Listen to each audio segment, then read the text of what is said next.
Hello and welcome to Theme Park Worldwide, where it's time to bring you all of the latest construction updates from Hyperia, the UK's tallest and fastest roller coaster, currently under construction at Thorpe Park and opening in 2024. We've got lots to cover in this update, so let's get straight into it by taking a look at the maintenance shed just here. As you can see, more of the side panels are going on, the roof's in place now, and yeah, we're starting to see this be more kitted out with everything that needs to store both of the trains on Hyperia. The trains will enter the maintenance track through this side just here, and I'm sure it won't be too long until we see that maintenance track going into place. Here's a look at the first part of the layout. You're actually going to drop out the station there into that kind of banked turn before heading up the 236 foot tall lift hill. And yes, foundations are nearly complete there for the first part of the lift hill. So you can kind of see that triangle pyramid just there.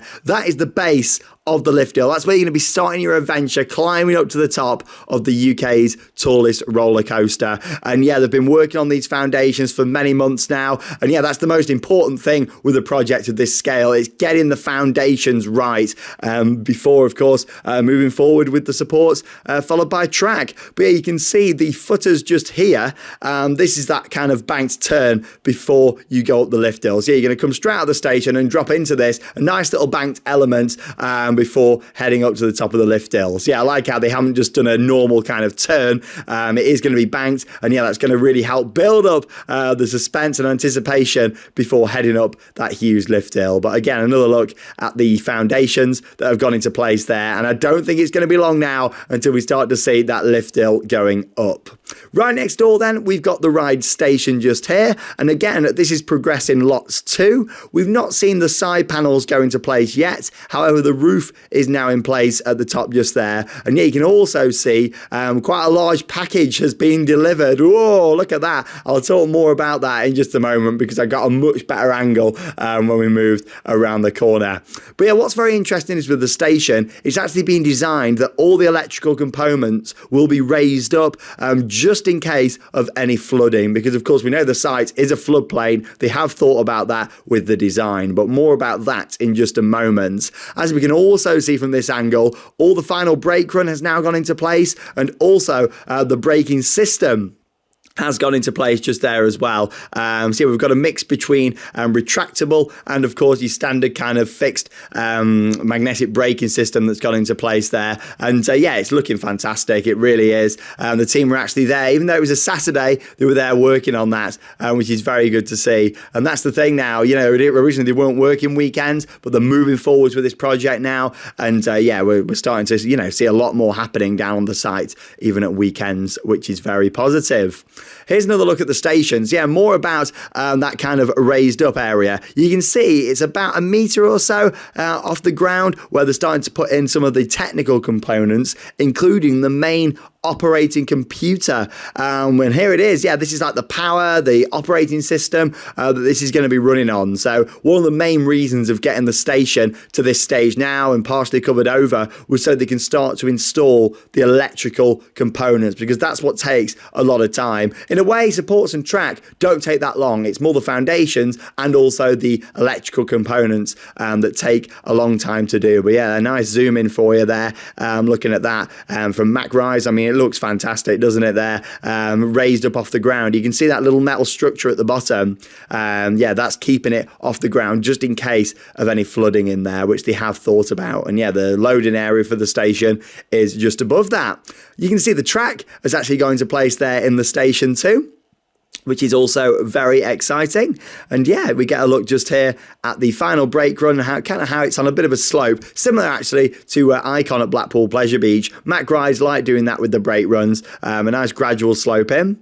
And yeah, you can see some of the friction wheels just there as well, located in the station. These are just to help move the train along, stop and start it, of course, in the station building. And you'll see these on brake runs and other parts of roller coasters that need propelling along. long, but yeah, you've got those kicker wheels, as they're also known, that have gone into place. Let's talk more about the brake run here. I mean, you can see the track is fully installed now for the brake run, and yeah, they're actually working here on installing the ramps down at the side. So these are for any sort of access. If the train was to stop on the brake run and they need to evacuate guests, that could be done using these platforms just here. So yeah, you've got the kind of evacuation platforms going in all the way down the side. And yeah, here's a closer look at that magnetic braking system that's gone into place. Yeah, like I say, you've got a mix between the friction brakes that can stop the train kind of just outside the station there, and then you've also got the magnetic fixed braking as it's coming down there too. So yeah, you've got the mix between the two. Of course, one to kind of slow the train down, and then the others to stop it before going into the station. So yeah, it's all quite complicated stuff actually with braking systems. But yeah, that's all going into place. All the electricals, all the wiring, I'm sure we'll start on that soon. And yeah, we normally actually see a lot of coasters put the brake run in first, and that's because of all the technical elements that go into it. With Hyperia, of course, they've worked on some of the other elements first. However, this is like got in now too, so they can start working on all of that. And yeah, it's quite a long brake run, as you can see. And yeah, just zooming in there on some of the different brake friends. Yeah, it's all very complicated stuff, but I do find it very fascinating. I really do. And yeah, we're going to move a little bit closer in there so you can see how that works. Yeah, they'll kind of retract down as the train comes over. Yeah, very fascinating. And you can see all the mechanisms underneath just there. And yeah, a closer look at how long the brake run is down. It's on a gradual kind of decline at this part, and that's the thing with this. You get an idea now on, you know, how we could have had a bit more to this layout, especially when you see the final airtime hill that's also gone into place, and you'll see that in just a moment off to the right.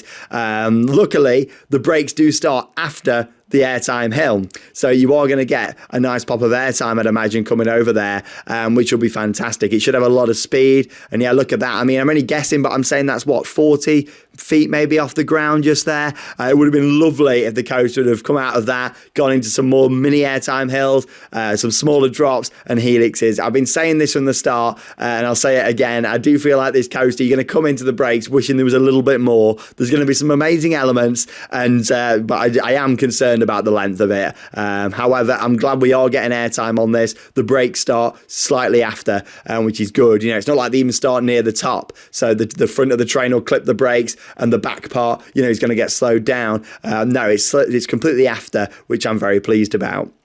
No other progress on installing supports and track ground here. However, I'm sure that will continue soon. And there's a look at that amazing overbank turn with the outward banking there, which looks insane. It really does. That's really been the talking kind of point over the past couple of weeks, and it does look amazing. Check out our previous update to this one from a couple of weeks ago if you want to see that from some different angles, including a view with the THORPE Park lake and then the coaster there just behind it. And already it's starting to dwarf Saw the Ride, which is just behind it there, which is looking smaller and smaller as this coaster is coming together. But yeah, this final turn should be really nice actually, up there into the airtime hill before a nice smooth set of magnetic brakes. And yeah, there's another look at the airtime hill that's gone into place just there. I was kind of expecting another support actually, just underneath there, those brakes. Yeah, I'm quite surprised that there isn't. And yeah, there's a look again over at the next sections of track that are going to be going into place on top of them supports. And I imagine we're going to see those going soon, along with the lift hill starting to go up very soon. I'm pretty sure we're going to be seeing that next. It certainly looks like it. And yeah, another angle coming out of that final hill and down into the brake run that's on a slope. And yeah, just before we end today's update, yeah, another piece of the catwalk was coming in just there, being loaded off the lorry and ready to go into place. And that runs all the way alongside the brake run just there, just in case of evacuations. But there we go, another action-packed update for Hyperia. Thanks for joining us here at Theme Park Worldwide, and stay tuned for many more updates. I cannot wait to see the lift hill starting to go into place, and I really don't think it's going to be long now. Let me know your thoughts on this project down below in the video comments, and I'll see you all in the next video. That leaves me with one final thing to say. Get out there and keep on riding.